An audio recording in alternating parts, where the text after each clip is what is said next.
We should stop giving credit to the enemy, to the devil, whenever we face challenges, because God allows the enemy because of a very good reason. You do not want to miss this, so stay tuned.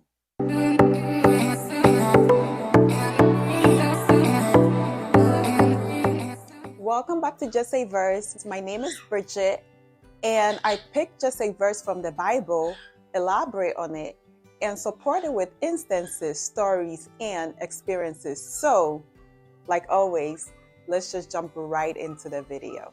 The verse we're going to be working on is Genesis chapter 50, verse 20.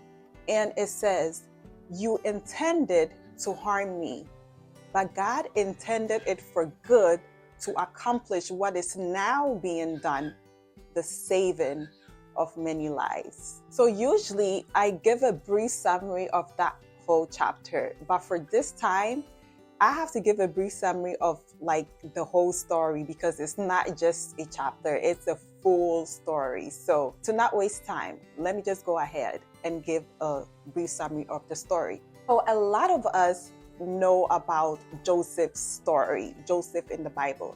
And if you do not know it, I suggest you take your time and read it. But the story was about Joseph's father was Jacob, Israel, right? Joseph had 11 siblings, including him was 12. So they were all 12 together. So Jacob really loved Joseph. And to fast forward the story, because I'm not trying to make this long, Joseph one time had a dream, and the dream was basically about all his siblings are going to bow down to him, including his father. That was like the summary of the dream. So the siblings didn't like the dream. So they decided that they were going to kill him, but they concluded that no, they're not going to kill him. They're just going to sell him. So they sold him to the Egyptian. Joseph was an attendant for his master. One day his master's wife was just like, "Joseph, like, come lay down with me." Yeah, so she was just like, "Come lay down with me." And Joseph, a man who fears the Lord, he was just like, "No, I'm not gonna do that. Like, especially not my master's wife." I was like, "No." So Joseph ran away. Joseph had he had a really good self-control, which I know that there's still some men like that. But anyways, so yeah, so Joseph just refused her. The woman ended up lying that Joseph tried to rape her. His master got angry, and then they took him to prison.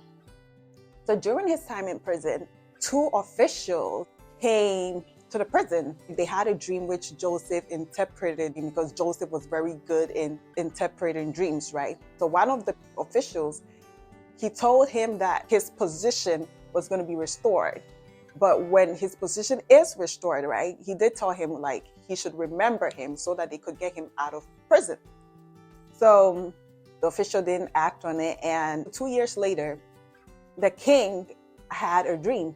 So Pharaoh said, "Who could interpret this dream?" That was when one of the cupbearer, the official, was just like, "Oh, I remember this man." So he said, "Let's go call him." So Joseph interpreted the dream, and basically the dream was there was going to be a famine, but before the 7 years of famine, there's going to be 7 good years. So they should just store all the food they have at that time so that they could have enough when the famine does happen. So Pharaoh was really pleased. So then he decided that now Joseph is going to be in charge of the whole Egypt. So now the famine happened, and now Jacob and his sons came to Egypt for food. And fast forward the story, Pharaoh told Joseph to give them the best part of the land. When Jacob died, his brothers were worried. So they said, "You know what? I feel like now that the dad is dead, Joseph is going to hold a grudge. Like he's going to take revenge." They asked Joseph to forgive him. And then that was when Joseph said that, "You know what? It's okay. You intended to harm me, but God intended it for good to accomplish what is now being done, the saving of many lives." So we do see where we got that verse from. That verse is very easy for us to understand. It could be interpreted as the enemy, the devil, harming you, like trying to destroy you. But God is allowing it for a very good reason. And that could be facing trials or somebody maltreating you. Let's just say a parent is crying out to God to bring her child back home. And let's just call this child S. So, the parent has been crying out to God that God should bring S home because S has become, disobedient. She doesn't listen. And parent is crying out to God. But the more she's praying, the worse the situation is becoming. So now she's thinking like, God, I just don't understand what's going on. I keep praying, but I don't see anything. So now this person start, blaming the enemy. Like the enemy is who's causing it. They feel like giving up because I thought God was stronger. But look, the enemy is in charge. But sometimes God allows this to happen for a very good reason. Let's continue the story. So now, S is still not listening. She gets a place with her friend, right? So one day, let's say S' friend gets sick. And now S doesn't know what to do because she's thinking like, wow, I have to do something because if my friend dies, who is going to pay the rent? So S doesn't know what to do. So S is praying to God, praying to God, praying to God now, praying to God now. And now she's dedicating her time, most of her time with God, praying that God does come to that situation because she doesn't want her friend to die. Even if the whole rent situation works out, she still doesn't want her friend to die. So she's praying for her. So she gets healed. So now, during those times that S was praying to God, she fell in love with God. So now she even brings her friend closer to God because her friend just keep thanking her like, wow, I was about to die, but you saved my life. Like, how did you save my life? I prayed to God. So God allowed that situation because he was just like, you know what? I want S friend to be closer to God. S doesn't know anything about God, but S knows about God because of how her parents raised her. So she knows about God, but she's just trying to stray, right? So God allowed her, allow the situation to just keep going because he wanted to use her to save her friend's life. So do you see? But sometimes when we keep praying and we feel like the situation is getting worse, it's always because God has a very good reason, just like the instance that I gave, like S story. God allowed it because he wanted to use S to save somebody's life. Another one could be somebody has been praying for years to break this generational curse. And now it seems like this generational curse is not breaking. So the person just feels like giving up. The person doesn't even think that the generational curse could be broken because they think that the generational curse is so much bigger. Like, no, I'm so scared of this generational curse. Like, they feel like they can't break it.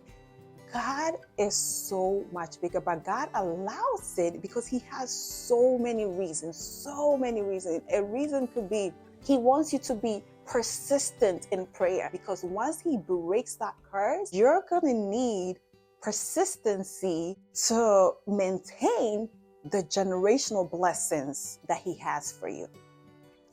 That's not the only reason. Like, there's so many reasons why God could allow a situation like that to happen. So he's allowing it not because the enemy is bigger, or not because the curse is so much bigger, or not because the curse is unbreakable, but God allows it because there are so many reasons. So never think that the enemy is so much bigger whenever you face challenges. And even if somebody is maltreating you, never think that the person is so powerful. Probably the devil or the person might think that they are in power. And it's true, they are working. It's not like they're not working. They are working. But God is allowing them to work. We serve a God who changes situation in just an instant. So you think God cannot change your situation suddenly? God could. So that's why we have to understand that He is allowing the enemy because He has a very good reason. So we should stop thinking that the enemy is so much bigger, because sometimes God also allows it because He wants to show the devil or the people who are harming you that He is God. And we do see that that's exactly what He did with the Israelites. If you take your time and read it, right? He showed Pharaoh that He was God. So sometimes God allows it because He wants to show them that He is God.